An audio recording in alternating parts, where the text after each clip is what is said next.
Bismillahirrahmanirrahim. Assalamualaikum warahmatullahi wabarakatuh. Anda bersama saya Zaim dan ini podcast CCTV yang banyak berkongsi kisah-kisah inspirasi.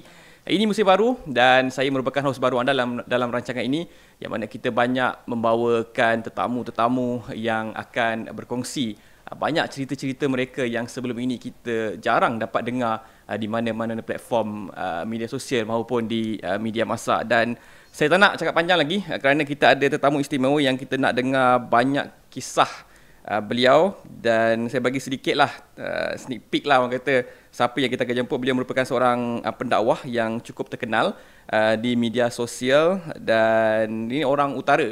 Seorang orang utara kebanyakannya kenal lah Ustaz ni, dan beliau merupakan Ustaz Jafri Mahmudi. Assalamualaikum Ustaz. Waalaikumsalam warahmatullahi Zaim. Terima kasih Ustaz kerana sudi bersama dalam CCTV. Sama. Ni first time Ustaz masuk dalam podcast. Ya, first time masuk podcast yang rasmi. Rasmi Ustaz. Dan first time juga CCTV. CCTV alhamdulillah. Ustaz pernah tengok mana-mana podcast sebelum ni? Ada, biasa. Minat Sekarang lah. ni semua pun dah macam podcast semua kan. TV pun podcast, ada radio pun podcast, semua buat podcast sekarang ni. So kat sini kita nak dengar banyak kisah-kisah yang Ustaz Jafri nak kongsikan. Sebelum tu Ustaz, sebelum kita pergi dengar lebih jauh, mungkin kita nak bawa penonton untuk mendengar juga kisah Ustaz, kisah orang kata apa dari kecil lah. Macam mana Ustaz membesar dekat utara Malaysia. So macam mana Ustaz boleh terlibat dalam bidang dakwah ni. Mungkin Ustaz nak kongsi sedikit sebanyak Ustaz. Baik, bismillah, alhamdulillah, wassalatu wassalamu ala Rasulillah. Zaim dan semua para penonton CCTV, alhamdulillah. Ustaz Ismail, saya ni lahir di Perlis. 1976, maksud dah 48 tahun dah. Masih muda lagi lah. Tak mau mengaku tua kan. Dan anak kelima daripada family anak bongsu lah. Pengajian agama semenjak daripada awal lah. Okay.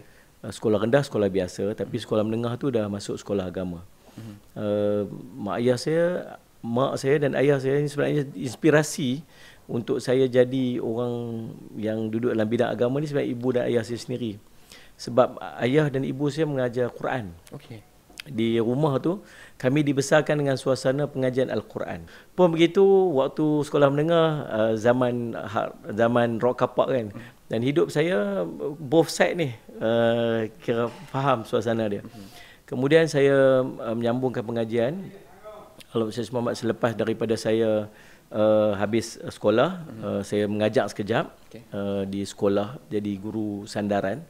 Kemudian lepas tu baru saya sambung mengaji balik. Saya pergi ke Yaman, kemudian saya sambungkan pengajian saya. Ustaz, berdasarkan cerita-cerita Ustaz ni daripada dari sudut pendidikan dan membesar dengan keluarga yang agak menitik beratkan berkaitan dengan Islam ni, macam mana jalan tu dibawa Ustaz daripada belajar agama kepada orang yang nak memperjelaskan agama? Ialah selalunya bila Ustaz ni ramai juga yang banyak ilmu tapi dia lebih memilih untuk berada di belakang. Ya, tapi faham. Ustaz, saya nampak ada keyakinan, ada kebolehan bercakap depan kamera. Macam mana Ustaz tahu yang Ustaz ada kelebihan yang Allah SWT bagi untuk Ustaz ke depan dan berkongsi ilmu yang Ustaz ada dengan orang ramai Ustaz? Apa yang Zaim tak tahu dan ramai tak tahu ni ialah sebenarnya saya ni sebenarnya seorang yang introvert. Waktu saya pemalu. Saya hanya akan bercakap dengan orang yang nak bercakap dengan saya. Tetapi waktu saya sekolah, waktu sekolah rendah, sekolah menengah, saya suka dihargai. Saya suka saya tu appreciated.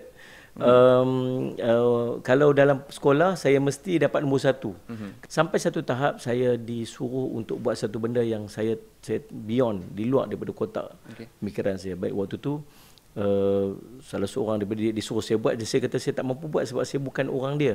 Dia kata you have to, you kena keluar daripada kotak you.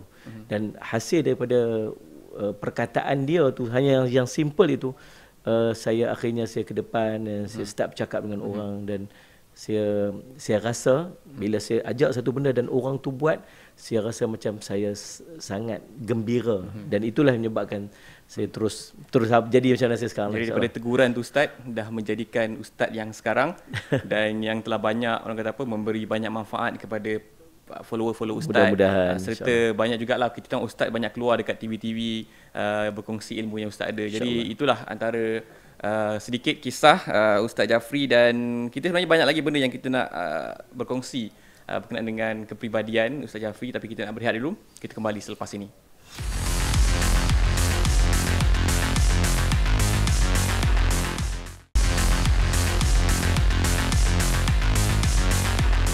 Baik, kembali lagi dalam rancangan CCTV. Kita bersama dengan Ustaz Jafri pada episod ini.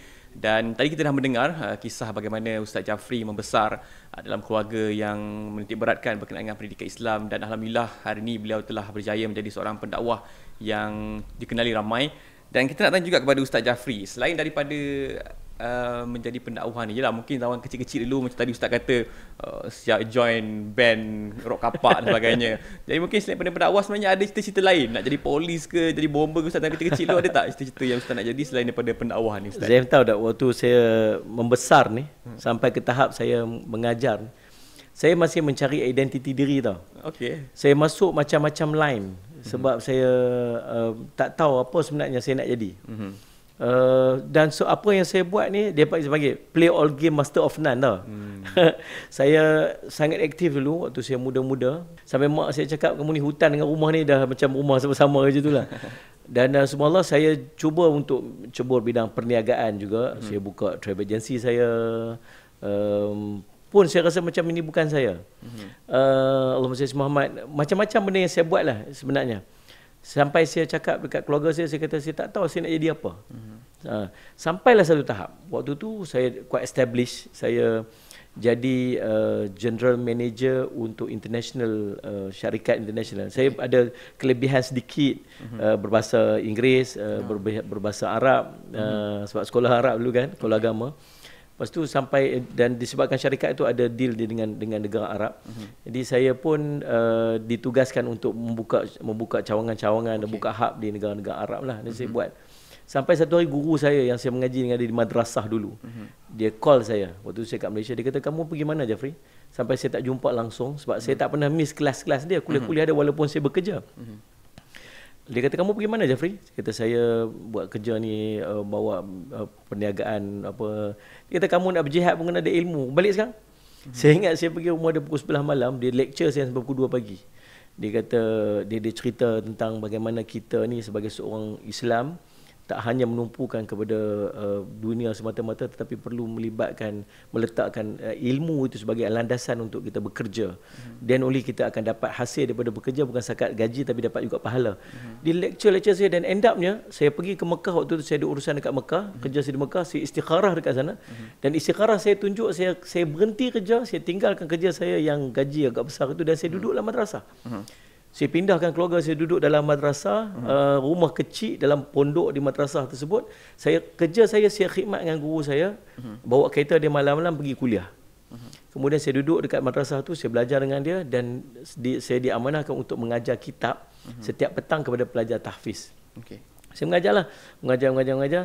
Sampailah satu hari dia izinkan saya untuk mengganti kuliahnya di luar.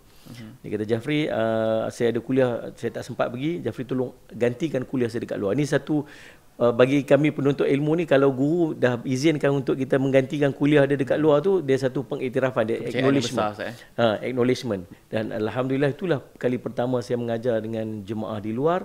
Dan daripada situlah dia start grow lah, berkembang. Dan saya ingat antara benda yang menggembirakan, dia sentiasa memberi motivasi kepada saya untuk saya mengajar, ialah apabila tengok orang beramal dengan ilmu yang kita ajar. Betul. Tengok ada orang bangun solat witir. Kita selalu kempen solat witir, orang buat. Kita rasa macam, ya Allah, rasa macam subhanallah, tak kerti nak cerita tau. Macam kita jual satu benda yang sangat bernilai, tiba-tiba ada orang beli. Tahu rasa kegembiraan itu. Betul. Jadi daripada situ, kemudian ada orang hantar mesej. Dia kata, Ustaz, alhamdulillah saya tengok video Ustaz mengubah hidup saya daripada jahil kemudian seubah. Ada seorang yang menangis-nangis call saya. Dia kata, saya dah keluar daripada sisi jahat saya, kemudian saya jadi orang yang, saya kata, ya Allah, saya nampak macam dia benda kecil, tetapi sebenarnya dia satu benda yang sangat besar. Dan itulah yang menyebabkan saya, akhirnya saya dapat, this is jalan saya. Inilah jalan saya. Saya cari selama ni, saya tak jumpa. Rupanya ini. Dan alhamdulillah sekarang ni dah saya start mengajar tahun 2009. Sekarang ni dah itulah, lebih kurang itulah Allah. Yalah, saya percaya Ustaz, ibu bapa Ustaz pastinya bangga dengan pilihan Ustaz untuk menjadi seorang pendakwah pada hari ini. Dan saya dimaklumkan bapa Ustaz meninggal dunia pada tahun 2006, hampir 20 tahun lalu. So ada tak apa-apa kata-kata yang daripada bapa Ustaz yang Ustaz masih ingat hari ini apabila dia tahu yang Ustaz dah dapat jadi pendakwah, dah dapat berkongsi ilmu Ustaz yang Ustaz masih ingat lah daripada dulu sampai sekarang, kata-kata dia Ustaz. Saya rasa waktu ayah saya hidup, saya mungkin banyak mengecewakan dia kot.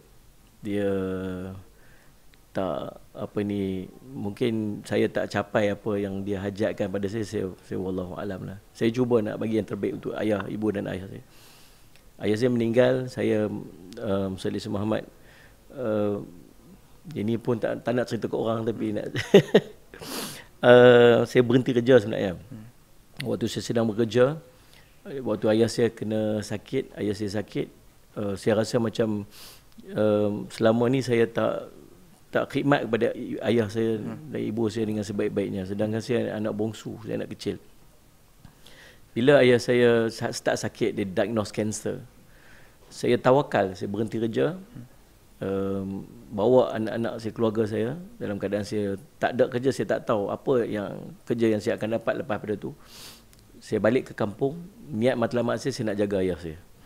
Dan subhanallah, sungguh saya ini tawakal tu Allah lah. Time tu pendapatan semua tak ada, terjamin. memang tak fikir langsung lah. Memang akan jadi zero. Okay. Sedangkan saya ada anak-anak saya ada keluarga saya. Dipindah balik kampung, dan saya ingat disebabkan abang dan kakak saya semua bekerja, saya lah yang terpaksa untuk duduk dekat hospital tu untuk jaga ayah kan. Sehinggalah ayah saya meninggal, dan alhamdulillah endingnya Allah jamin juga rezeki tu, saya dapat kerja yang international tadi lah. Saya dapat kerja tu. Jadi subhanallah, saya rasa macam saya tak bagi, I've not given my best untuk ayah saya. Dan mungkin ayah saya kecewa, saya tak tahu, wallahu alam. Cumanya apa yang saya buat selepas ayah saya meninggal, saya nak bagi ada continuity pada usaha agama dia.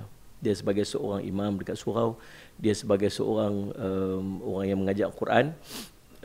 Saya bangunkan madrasah atas nama dia. Okay. So madrasah saya yang pertama yang saya bangunkan pada tahun 2009 dan dirasmikan pada tahun 2011, yang menjadi kumpulan pendidikan Darul Faizi yang berkembang sehingga sekarang ini, bermula daripada dia. Saya bangunkan madrasah Mahmudiyah di tanah, di rumah mak saya tu, sebelah tu ada satu ruang sikit, saya bangunkan madrasah, dan madrasah tu beroperasi sehingga sekarang.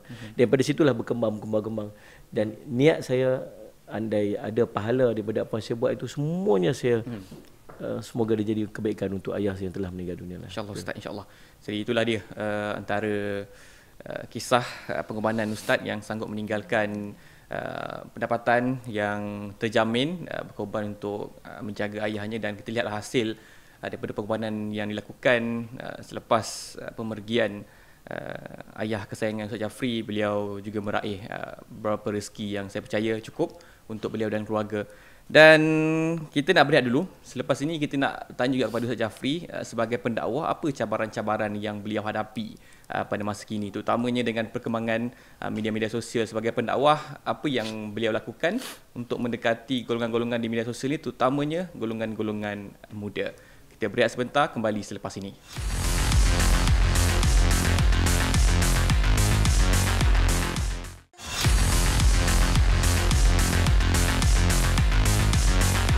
Baik, terima kasih anda masih lagi bersama dalam CCTV. Kita masih lagi bersama dengan Ustaz Jafri, dan dalam segmen kali ini kita nak mendengar pula kisah Ustaz Jafri sebagai pendakwah. Apa cabaran yang beliau hadapi sepanjang bergelar pendakwah, terutamanya di Malaysia ni lah Ustaz. Yeah. So saya percaya Ustaz dah pergi banyak tempat, banyak ilmu, banyak dakwah dah dibuat.